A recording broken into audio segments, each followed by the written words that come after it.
سردیوں کا زمانہ شروع ہو گیا ہے۔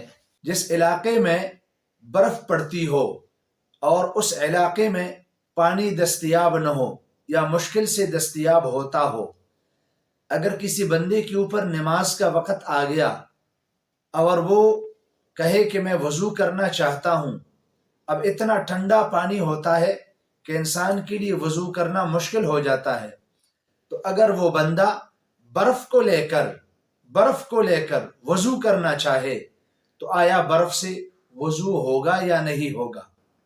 تو اس میں فقہائے کرام کے ایک اصول کو یاد رکھنا چاہیے، اور وہ اصل کیا ہے کہ انسان جب وضو کرتا ہے تو لازم ہے کہ بدن کے جو بھی عضو وضو کے درمیان، وضو کے اندر انسان کو دھونا پڑتا ہے، تو اس عضو کے اوپر 2 قطرے پانی کم از کم اس سے ٹپکنا چاہیے۔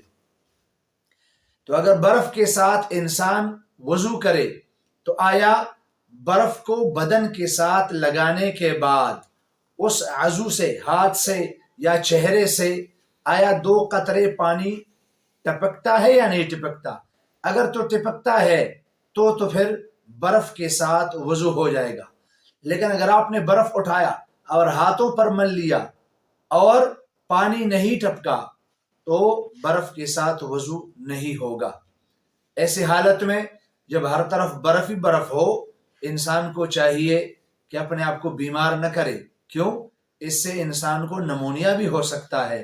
ایسی حالت میں شریعت نے اجازت دی ہے کہ بندہ تیمم ادا کرے، تیمم سے نماز ادا ہو جائے۔